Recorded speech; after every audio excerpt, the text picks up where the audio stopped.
Muito boa tarde a todas e a todos. Sejam muito bem-vindos a esta sessão de leitura intitulada Histórias Partilhadas para Sempre Lembradas. Esta sessão faz parte de uma campanha de consciencialização e informação pública que a Associação Alzheimer Portugal está a levar a cabo com o apoio da farmacêutica Roche, com vista a promover um maior conhecimento sobre as demências e, em particular, sobre os fatores de risco modificáveis e as estratégias que nós podemos usar com vista a diminuir o risco de desenvolver demência. Com efeito, até cerca de 40% das demências podem ser prevenidas se, por um lado, reduzirmos o risco de lesão no cérebro e aumentarmos aquilo a que chamamos a nossa reserva cognitiva. Hoje sabe-se que a níveis superiores de escolarização na infância e maiores níveis de aprendizagem ao longo da vida vão nos proporcionar uma maior defesa, resiliência contra a demência. Por outro lado, a chamada hipótese "o que não se usa perde-se" também sugere que a atividade mental, em geral, pode melhorar a nossa cognição. Aliás, alguns estudos sugerem mesmo, encontraram resultados neste sentido, de uma associação positiva entre determinadas atividades realizadas na meia-idade e uma melhor cognição em idades mais tardias. E o exemplo de uma dessas atividades é a leitura. E então, exatamente porque estamos a falar de leitura e de livros, hoje temos o prazer de acolher Inês Fonseca Santos, escritora e jornalista, que nos vem aqui falar de livros, como não poderia deixar de ser, fazer-nos algumas sugestões e dar-nos também algumas dicas para quem ainda não tem este hábito tão importante a começar a desenvolvê-lo. Inês, dava-lhe a palavra, começando então por falar aqui dos livros que nos trouxe hoje. Sim, obrigada antes de mais por este convite. Eu trouxe 5 livros, tentei trazer poesia, romance, literatura infantil-juvenil, também não trouxe ensaio, mas trouxe estes outros livros. E começo pelo Manuel António Pina, cuja obra poética está reunida neste volume que se chama Todas as Palavras. E portanto está mesmo aqui a obra do Pina na poesia desde os anos 70, ele começou a publicar em 74 e termina em 2011 com o último livro dele, que se chama Como se Desenha uma Casa, e que ele publicou pouco antes de morrer. Eu trouxe este livro não só porque sou uma apaixonada pela poesia do Pina, que estudei com bastante dedicação e fiz o mestrado sobre esta obra poética, mas também porque o Pina tematiza, um dos grandes temas da poesia dele é a memória. E portanto achei que faria todo sentido trazer o Pina para este contexto, para esta conversa, porque de facto a memória aparece na obra do Pina não só como um resgate do passado, mas quase como uma recuperação de uma linguagem primordial e de um estado primordial do ser e da palavra. E portanto parece-me que é um autor perfeito para ler em todos os momentos e para, sobretudo, estarmos com atenção quando o lemos, porque a poesia exige essa atenção a essas pequenas nuances e essas variáveis que os temas vão adquirindo quando inscritos num poema. Este então é o primeiro. Depois trouxe mais por uma razão afetiva, porque eu acho que os livros também são feitos de afetos, não é? As nossas leituras às vezes apaixonamos por uma história ou por uma personagem. E então trouxe um livro do meu pai, um romance do meu pai que se chama Os Caminhos da Terra. Foi publicado já há bastantes anos pela Quetzal e Os Caminhos da Terra é um livro que eu li na altura em que saiu. Eu andaria, não sei, acho que já andava na faculdade, vou só aqui confirmar a data de publicação, 97, depois 96, pronto, já andava na faculdade, exatamente, e foi uma maneira de, numa história, eu entrar em contacto com um momento da história da minha família e com um lugar, porque o livro passa-se em Angola e a minha família é de Angola, e portanto era uma forma de eu estar num sítio que faz parte do meu passado, mas onde eu nunca estive, e portanto assim também entrar num lugar, num lugar que é também simbólico para a minha família e para algumas pessoas que viveram em Angola e cujas histórias eu ouvia desde a infância. Aqui a narrativa é uma narrativa muito rica, que tem também a história da importância de algumas figuras no seio das comunidades angolanas, e portanto temos aqui a figura do Soba, que é o que transmite a sabedoria e os ensinamentos, e portanto essa figura, esse ancião, que é uma figura que me interessa muito também em termos simbólicos, em termos de transmissão de conhecimento, nomeadamente transmissão oral do conhecimento, que também é fundamental neste contexto, não é? Nós retermos as histórias e praticarmos a oralidade. E então resolvi regressar aqui aos caminhos da terra. E que privilégio, não é? Ter um livro escrito pelo pai a contar a própria história. E aqui trouxe um dos romances que eu mais gostei de ler na vida, que li também na adolescência e do qual nunca mais me separei, que é o Para Sempre, do Virgílio Ferreira. Esta não foi a edição que eu li, esta é a edição mais recente, também da Quetzal, que está a editar a obra completa do Virgílio Ferreira. E o Virgílio Ferreira é um dos nossos grandes romancistas, e ler este livro foi uma experiência de descoberta também de mim enquanto leitora, porque teve um impacto tão grande, e o Virgílio Ferreira diz-nos tanto, falando de uma história concreta, diz-nos muito acerca daquilo que um ser humano pode ser, as suas contradições, e é também um livro que trabalha com a memória, e que resgata episódios do passado, e que é um livro que fala de luto, fala de perda, fala de amor, e foi uma descoberta na adolescência que eu depois segui pela vida fora, lendo, não apenas o Para Sempre, mas toda a obra do Virgílio Ferreira. Exato, eu quis dizer, a obra é extensa. Sim. Depois, na literatura infantil-juvenil, que eu acho fundamental, e felizmente hoje em dia temos cada vez mais editoras a apostarem na literatura infantil-juvenil de qualidade, e a publicarem álbuns ilustrados em que há esse diálogo entre a imagem e o texto, e em que ambas nos revelam diferentes camadas de leitura e diferentes possibilidades de leitura. Trouxe um livro da Simona Ciraulo, que está cá editada pelo Orfeu Negro, e este livro é maravilhoso, chama-se O Rosto da Avó, e eu tive uma relação muito especial com os meus avós, tanto os avós homens como as avós mulheres, e aliás, a minha avó materna teve a doença de Alzheimer, e portanto aqui o que se vai fazendo é uma neta aponta no rosto da avó as suas rugas, e ela conta, diz, esta ruga tem a ver com aquela história, esta apareceu-me naquele momento. Portanto também é um trabalho belíssimo sobre a memória.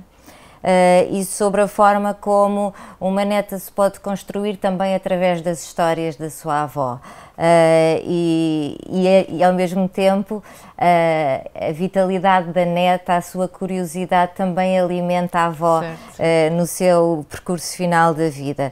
Portanto é um livro que é muito afetivo, muito afetuoso, é muito bonito, não tem muitas palavras, mas lá está essa conjugação entre texto e imagem, permitem-nos a nós também construir a continuação desta história.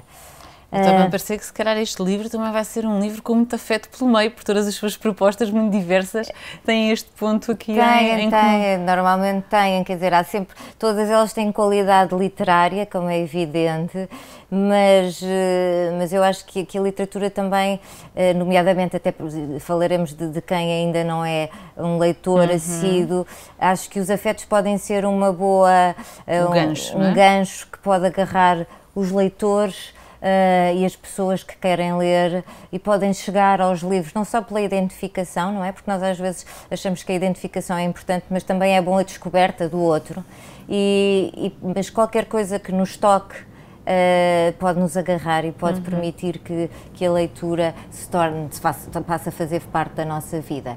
Aqui, não vou pegar neste livro, que é mais pesado, é o Toda a Mafalda, do Quino, que é um livro que me acompanhou. Eu, aliás, achava que a Mafalda era uma das minhas grandes amigas da infância, porque eu passei a infância com ele. Esta também é a edição mais recente, que é a edição comemorativa dos 50 anos, e para além de estar aqui todo o gênio do Quino, que era uma figura extraordinária, um criador surpreendente, está este conjunto de amigos, também que é tem esse lado afetivo, porque são amigos e são todos muito diferentes, e tem esta menina extraordinária que é a Mafalda, que olha para o mundo simultaneamente com o espanto da infância, mas também já com uma acutilância, uma indignação, e uma indignação e uma acutilância de quem percebe que, apesar de todo o potencial que nós temos à nossa volta, muitas vezes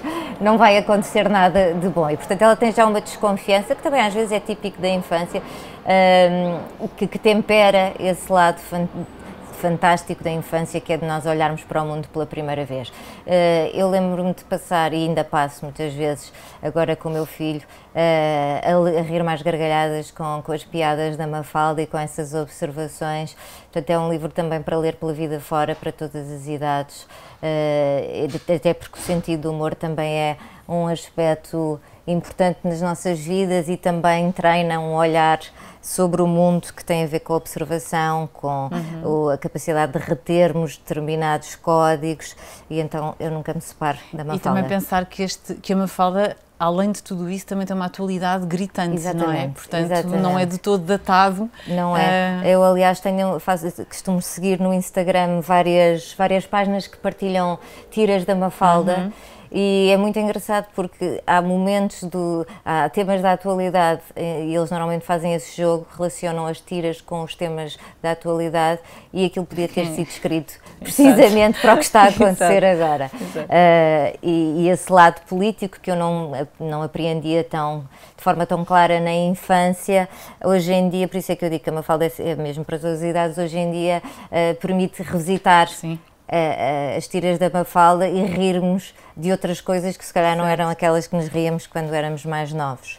Depois trouxe aqui um conjunto, por último aliás, trouxe aqui um conjunto de livros que se chamam, que é de uma coleção do Patológico, a editora do André Letria, que é ilustrador, e isto chama-se Desconcertinas, esta coleção, porque os livros são, assim, abrem-se desta forma e nós começamos a ver a história, não tem palavras, são só desenhos, e nós começamos a seguir a história conforme vamos desdobrando o livro, e depois temos que o virar, e são livros que são, para além de divertidos, são livros surpreendentes pela mensagem e que também me parecem um bom treino, não só na infância, mas pela vida fora, porque porque apelam a que seja construída uma história que, para além daquilo que está contado nos desenhos, nos obriga a fazer parte dessa criação.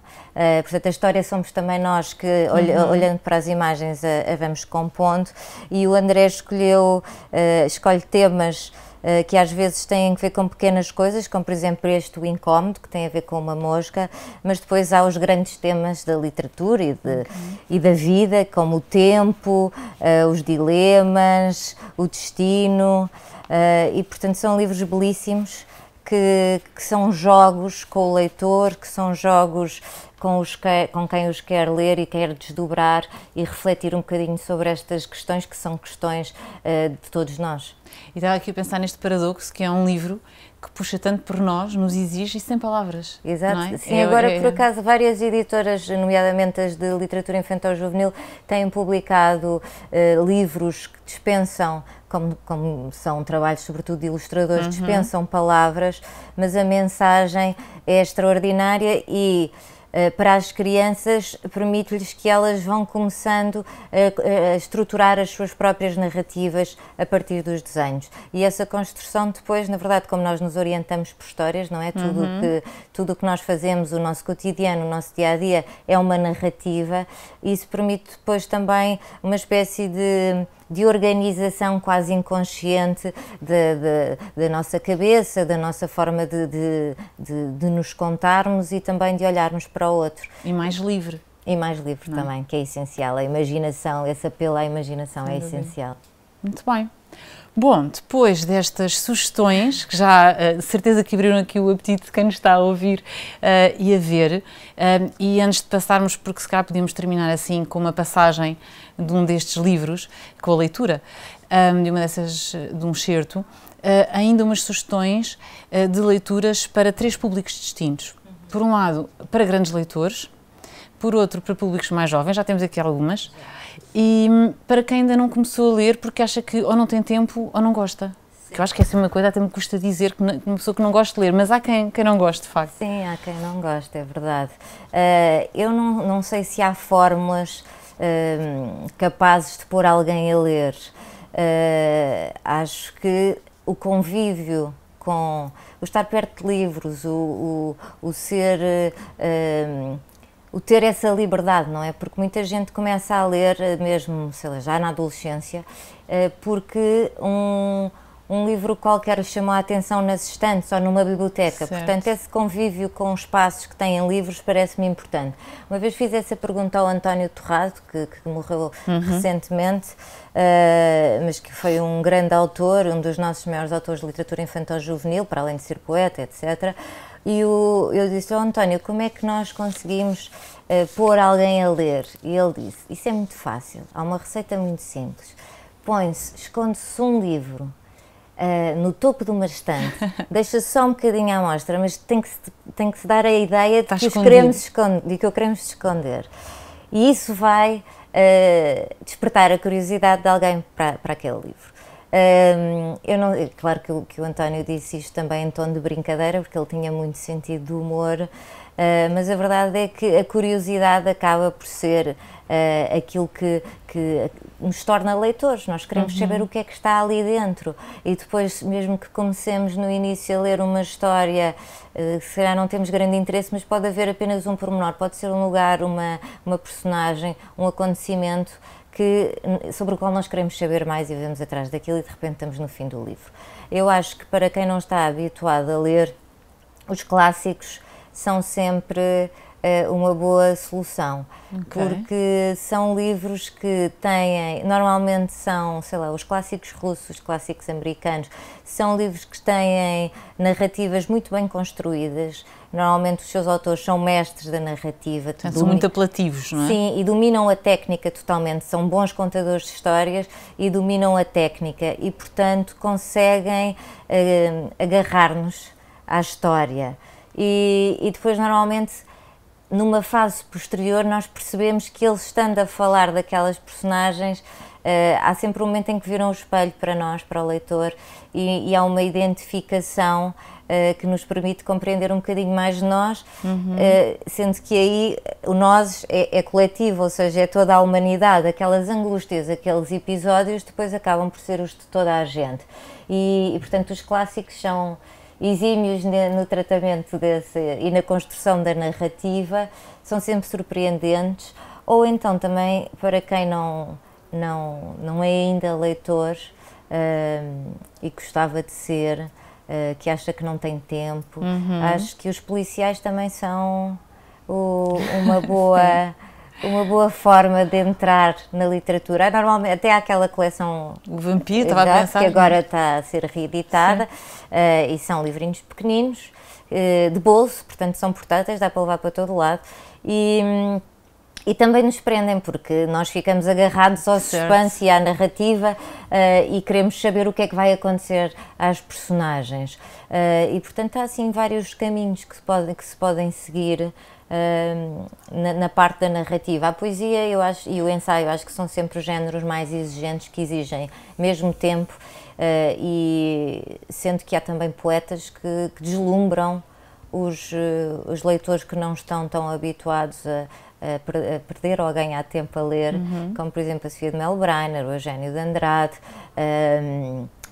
mesmo uns mais humorísticos, como que têm um sentido de humor e que têm um olhar sobre o mundo menos cínico, lírico, às vezes. exato, como o Alexandre O'Neill, mas Exato. eu acho que nós temos, felizmente, na literatura portuguesa, imensos exemplos de autores, quer na poesia, quer na literatura, que permitem que um leitor que acha que não tem tempo, de repente descobre ali um livrinho mínimo que lhe vai dar muito e que lhe vai permitir querer continuar, não é?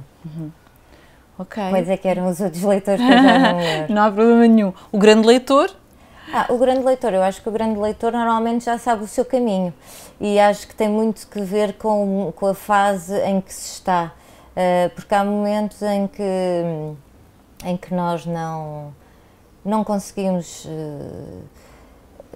ultrapassar determinadas contingências da nossa vida, que podem ser pessoais, podem ser outras, e portanto a luta com o texto, com determinado texto, se nós insistirmos em lê-lo naquele momento, é difícil. Por exemplo, estou-me a lembrar de quando eu tentei ler o Ulisses do James Joyce. Aquilo é muito difícil, eu não estava numa fase em que me conseguia concentrar por aí além e portanto foi uma luta com o texto que foi vã. E depois regressei anos mais tarde e já consegui ler o Ulisses. Há centenas e centenas de livros que são desafiantes e centenas de autores que são desafiantes para leitores experientes. Desde sempre, não é? Temos a Odisseia, a Ilíada, temos Dante, temos os próprios Lusíadas, mas depois há autores mais contemporâneos que também são muito estimulantes. Eu ia-lhe fazer exatamente a pergunta nesse sentido. Já falámos dos clássicos e agora pensando em autores mais contemporâneos. Autores contemporâneos, eu acho que, por exemplo, na literatura portuguesa, a publicar agora recentemente, há um autor que é muito desafiante, que é o Sandro William Junqueira, que domina também muito bem a arte de contar e tem sempre histórias surpreendentes para contar, e é provavelmente o que não se consegue enquadrar em nenhum género, em nenhum estilo. Ou seja, quando nós lemos o Sandro, estamos a ler uma voz única que dificilmente alguém conseguirá reproduzir e que até hoje não foi experimentada daquela maneira. Portanto, eu diria que na ficção, diria o Sandro William Junqueira e a Patrícia Portela, que é uma génia, como às vezes digo a brincar com ela, da imaginação. Okay. Ela é extraordinária, tem sempre é muito original também na abordagem às histórias e leva-nos sempre por caminhos inesperados e ambos experimentam e jogam com os géneros, portanto os romances deles não são romances convencionais, e parece-me que são dois grandes autores que ficarão connosco sempre, espero eu, se nós continuarmos a ler e os acarinharmos pelo meio do caminho. Sim, exatamente, e se isto, estão sempre a dizer que a literatura e os livros um dia morrerão, eu acho que não, mas também é preciso termos alguma atenção ao que tem vindo a ser publicado. Isto na literatura portuguesa. Depois há todo um mundo para descobrir, sei lá, posso dizer aqui vários nomes, sei lá, o Juan Gabriel Vázquez, que é colombiano, a Rachel Cusk, que é inglesa. No fundo é ir às livrarias e procurar mais do que aquilo que está nos escaparatos, porque os livros estão lá à espera de serem encontrados. Essa é outra grande dica também, de facto. E às vezes aqueles também estão em cima das estantes, exatamente, assim, só meio com a pontinha de fora. Exato. Também são ótimos. Sim. Se calhar passávamos agora à leitura do excerto que escolheu para partilhar connosco.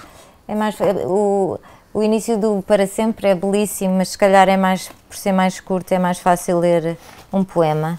Posso ler o último poema da obra do Pina. Chama-se Passagem e é um poema que fala precisamente do modo como nós podemos ou não apreender e guardar connosco as palavras, assim como a vida.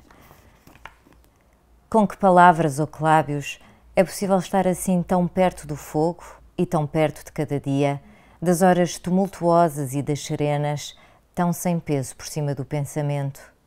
Pode bem acontecer que exista tudo e isto também, e não só uma voz de ninguém.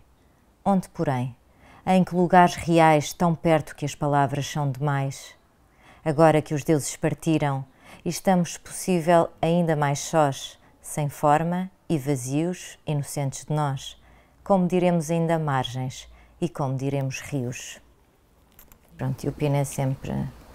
Deixa-nos aqui uma lindíssima forma de terminarmos esta nossa conversa. Obrigada. Fico-lhe muitíssimo grata, assim como a Associação naturalmente agradece-lhe esta vinda aqui às nossas instalações, está aqui em nossa casa. Eu é que agradeço. Muitíssimo obrigada, tenho a certeza que quem nos está a ouvir e a ver já tomou aqui uma série de notas, as sugestões foram imensas e muito diversificadas, portanto muito obrigada mais uma vez. Obrigada. E resta-nos despedir, lembrando que há muita coisa que nós podemos fazer pela saúde do nosso cérebro. Reduzir o risco de demência é uma tarefa para levar a cabo ao longo de todo o ciclo de vida e, portanto, despedir-me agora, obviamente, sugerindo-vos boas leituras.